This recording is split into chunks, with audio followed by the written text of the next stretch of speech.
दोस्तों नमस्कार। आज हम बात करने जा रहे हैं उस नाम की जिसे सुनते ही सीना गर्व से चौड़ा हो जाता है, उस क्रांतिकारी की जिसने हंसते हंसते फांसी की फंदा को चूम लिया। नाम है शहीद ए आजम भगत सिंह। भगत सिंह सिर्फ एक क्रांतिकारी नहीं थे, वह एक सोच थे, वह एक चेतना थे जो आज भी हर अन्याय के खिलाफ आवाज बनकर खड़ी है। साथियों, हम शुरू करते हैं। भगत सिंह का जन्म 28 सितंबर 1907 को बंगा गांव जिला लयालपुर में हुआ, जो अभी वर्तमान में पाकिस्तान में पड़ता है। उनका परिवार पहले से ही देशभक्ति से भरा हुआ था। पिता सरदार किशन सिंह, चाचा अजीत सिंह और शरण सिंह तीनों स्वतंत्रता आंदोलन में सक्रिय थे।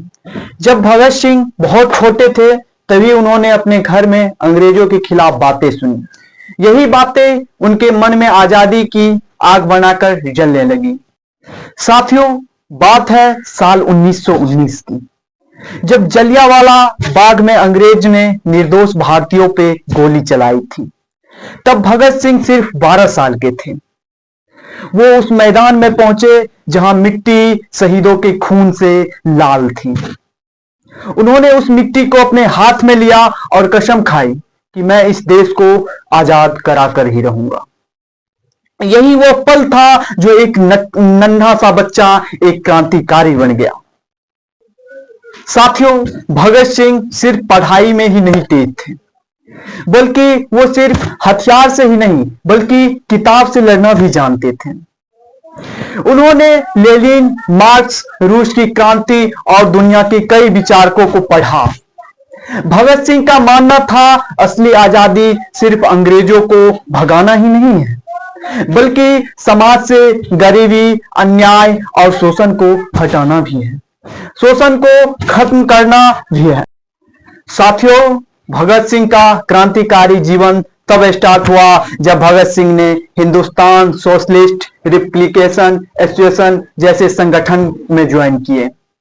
उनका लक्ष्य साफ था, देश को झकझोर देना ताकि सोया हुआ भारत फिर से जाग जाए। साथियों, बात है 1928 की, जब लाला लाजपत राय ने अंग्रेजों के खिलाफ एक शांतिपूर्ण प्रदर्शन किया। अंग्रेज अफसर सैंडर्स के आदेश पर लाठीचार्ज हुआ और लाला लाजपत राय की उसी टाइम मृत्यु हो गई। भगत सिंह का दिल टूट गया। उन्होंने तय कर लिया कि अब चुप नहीं बैठना है।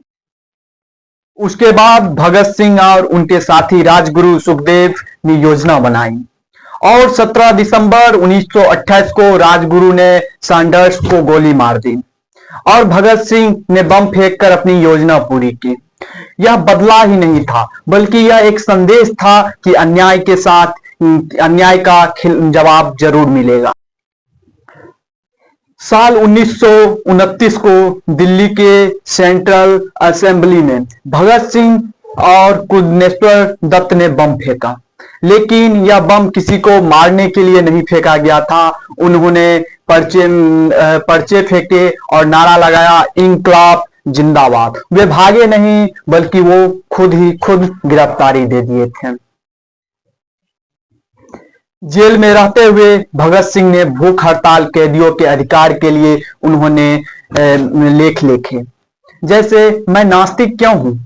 वे कहते थे क्रांति खून से नहीं बल्कि विचारों से आती है।